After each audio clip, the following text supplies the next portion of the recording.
Hola hermano, te estoy haciendo este video porque mi teléfono está dañado. Aquí te voy a explicar lo del quinto estado de la materia. Es sencillito, yo sé que lo vas a aprender rapidito porque ya vos te sabéis toda esa vaina. Ajá, los tres estados que nos enseñan en primaria, lo básico, ¿verdad? Sólido, líquido, gas. Entonces aquí tienes el estado sólido, supongamos que es el agua, lo que sería el hielo. Obviamente las moléculas están organizadas en forma de celda, pero en el caso del líquido, las células, ¿cómo es? Los átomos están dispersos, pero existen los enlaces covalentes, ¿correcto? No sé si te acuerdas de eso. Pero en el estado gaseoso es cuando se produce el estado en el cual los átomos se separan tanto que esos enlaces se dispersan. Y el cuarto estado de la materia, que se conoce como plasma, como sabrás por lo menos los ejemplos de plasma, tienes el Sol, tienes, qué sé yo, una explosión nuclear, entre otras, ¿verdad? Por lo menos, ¿qué sucede en el caso del Sol que produce fotones? O en el caso de una explosión nuclear, hay una división del núcleo del átomo. Y es lo que puse por acá.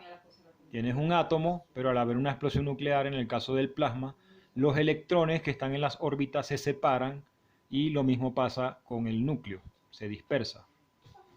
Y bueno, esto que ves acá es algo que coloqué, no sé si te acuerdas del átomo, que sería el núcleo, y las órbitas y las capas del átomo, eso se ve como en noveno grado, que sería K, L, M, N, etcétera. Bueno, en fin, cada una de esas órbitas maneja una frecuencia, o lo que sería una resonancia. Entonces, cada capa, por decir, tiene una resonancia, una amplitud de onda que es diferente. Y eso es lo que genera el comportamiento de un átomo. ¿Ok? Entonces hasta ahora manejamos sólido, líquido, gas y plasma, que podría ser una explosión atómica, el sol, etc. Entonces lo más congruente sería que el quinto estado fuese el que le siga al plasma. Pero no, no es ese. Es todo lo contrario, es devolverse hacia atrás, llegar a la parte del estado sólido y hay algo que se le conoce, todavía no tiene un nombre específico, pero se le conoce como el estado Bose-Einstein. Bose-Einstein, debido a que un científico turco fue en el que el año 1925, o sea, ya hace mucho tiempo atrás, 1925, él estableció una teoría que se conoce como el cero absoluto. ¿Te acuerdas de los caballeros zodíacos cuando hablan del cero absoluto? ¿Qué pasa cuando un cuerpo se acerca al cero absoluto o cualquier cuerpo que se congela, que se vuelve frágil, ¿verdad? Y esto es porque los átomos pierden movimiento y al perder movimiento el objeto se vuelve frágil. Es lo que sucede cuando uno agarra el nitrógeno líquido y congela algo y entonces fácilmente uno puede partir hasta un metal porque se congela.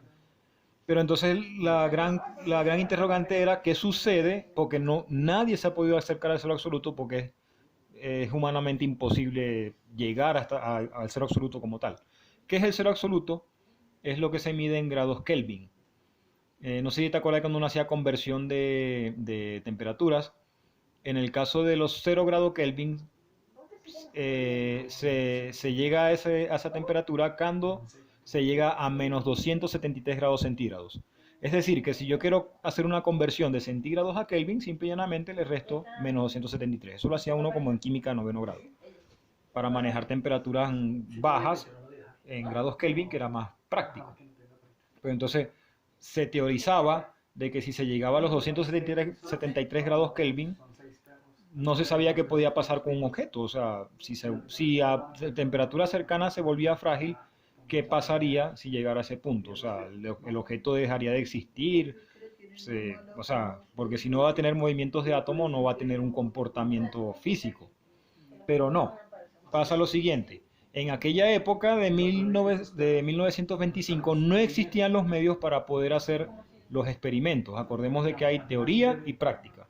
Vos que sois mecánico sabéis que vos podéis aprender mucha teoría de la mecánica, ¿verdad? Pero es muy diferente agarrar una llave y experimentar y hacer el ejercicio práctico de desarmar un motor. Lo mismo pasaba con ellos. Con ellos sucedía de que ellos tenían la teoría pero no podían ponerla en práctica. ¿Qué sucede con el estado Bose-Einstein? Si en el sólido, en el líquido y en el gas los átomos se comportan de esta manera, y en el caso del plasma, ¿verdad?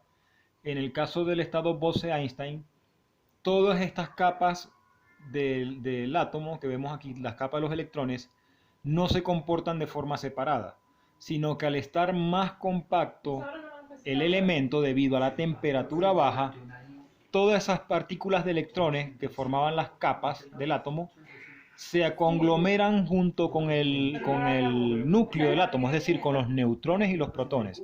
Recuerda que un átomo posee la misma cantidad de electrones, la misma cantidad de protones y la misma cantidad de neutrones, ¿verdad? Entonces todo eso se acumula y se produce algo que se llama el superátomo, es decir, un átomo se comporta como una sola partícula. ¿Qué sucede con estas resonancias que estaban acá? Que al estar todo compactado, todo maneja una misma resonancia. Eso sucede. ¿Cómo se llevó a cabo este experimento? Bueno, hace poco, hace apenas 2 días atrás, se hizo el experimento en el espacio.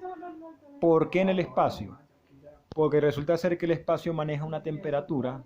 En la Tierra se hace bajo las condiciones de la Tierra. En el espacio se hace sin condiciones de gravedad, con condiciones sin presión y en una temperatura de 3 grados Kelvin, que es la que se maneja en el vacío, en el espacio. Entonces es mucho más fácil llevar a un objeto a temperaturas cercanas a los 0 grados Kelvin estando a 3 grados Kelvin en el espacio. Y lograron llevar el objeto a 20 nanokelvins. Es decir, recuerda que mili es 1000 y nano es 1.000.000. Entonces 20 nanokelvin es igual a 0,000002 grados Kelvin, una temperatura muy cercana a los 0 grados Kelvin. Es lo más bajo en temperatura que ha llegado el ser humano a hacer un experimento. ¿Y qué se descubrió? Lo siguiente, lo que te estaba mencionando, la resonancia, que al estar todas las partículas del átomo, todo lo que conforma el átomo, imagínate el sistema solar, que agarraran todo y lo volvieran uno solo y se compactara con el solar y se hiciera una sola cosa. Eso fue lo que pasó con el átomo. Entonces descubrieron que la resonancia de todo el átomo funciona en la misma armonía. ¿Recuerdas a Bose? Bueno, resulta ser que Bose, de ese nombre, se origina el nombre de bosón. Y no sé si te acuerdas del colisionador de hadrones, te dejo eso de tarea, que era con el que se logró conseguir la partícula más elemental, que es el bosón de Higgs. Entonces resulta ser que este experimento que se hizo tiene mucho que ver con lo del bosón de Higgs. Porque... ya va, me perdí. Porque resulta ser que Bose, él fue el que descubrió, o sea, se le debe el nombre de bosón, que es una partícula elemental, a que Bose fue el que la descubrió en 1925, el bosón. Y el bosón de Higgs se obtiene a través de bosones. Acuérdate que no solamente existen los electrones, hay partículas más elementales como los neutrinos. O sea, después del electrón vienen neutrinos, vienen bla, bla, bla. Bueno, en fin, eso lo investigáis en internet. Hasta llegar a la más elemental que se conoce hasta ahora, que es el bosón de Higgs, que se logra en el colisionador de hadrones porque se lanzan dos partículas a gran velocidad, chocan y al dispersarse, al fragmentarse, se producen partículas más elementales que son lo más parecido a las primeras partículas que existieron en el universo, antes de que se formaran los elementos. No sé si hasta ahí, yo creo que hasta ahí me lleva el hilo, ¿no?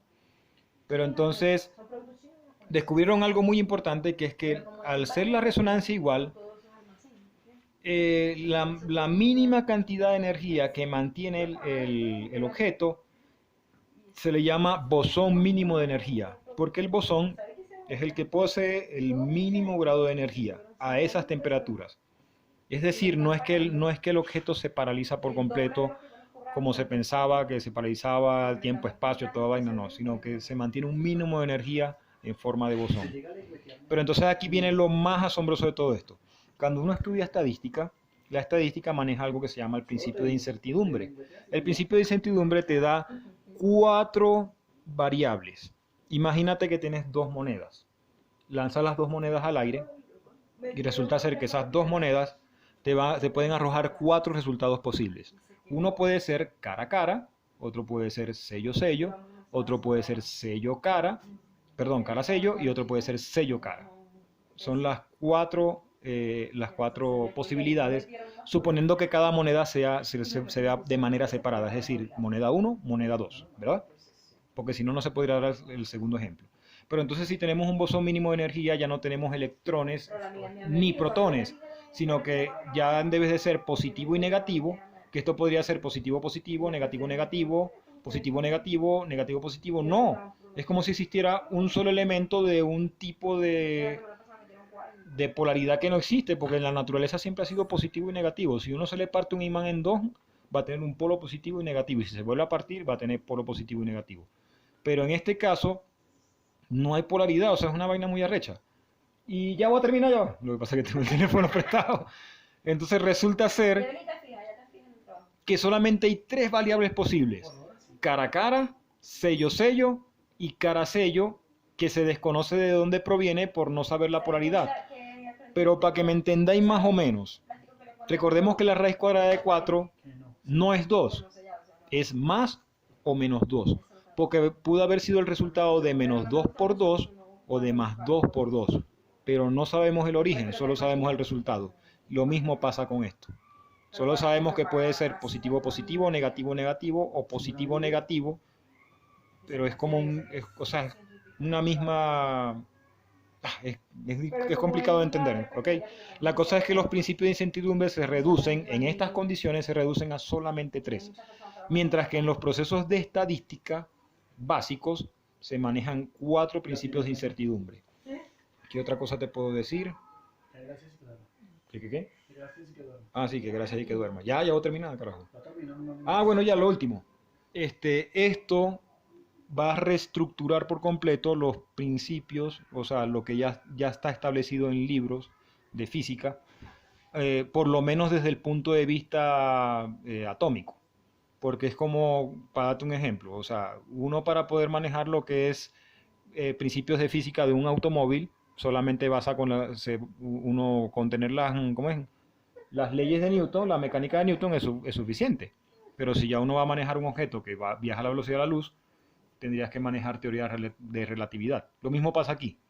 Hay una ley que se llama la ley de enfriamiento de Newton, que es la que maneja todo lo que tiene que ver con objetos dentro de... O sea, es una fórmula matemática que maneja todo lo que tiene que ver con objetos bajo frío. Por ejemplo, el temple de una espada. Eso se maneja bajo la ley de enfriamiento de Newton. Pero entonces, ya con este nuevo concepto, este nuevo principio, ya eso también va a variar, por lo menos bajo estas condiciones. Te recomiendo veas videos en YouTube si quieres saber más. Hay un youtuber que se llama Date un Blog, ya te envío ahorita el nombre, y ahí podéis aprender más, pero de verdad que esto está demasiado interesante. O sea, el 2020 nos ha traído de toda vaina y esto es, o sea, sin precedentes. Pues ya te dejo, nos vemos. ¡Ay, carajo!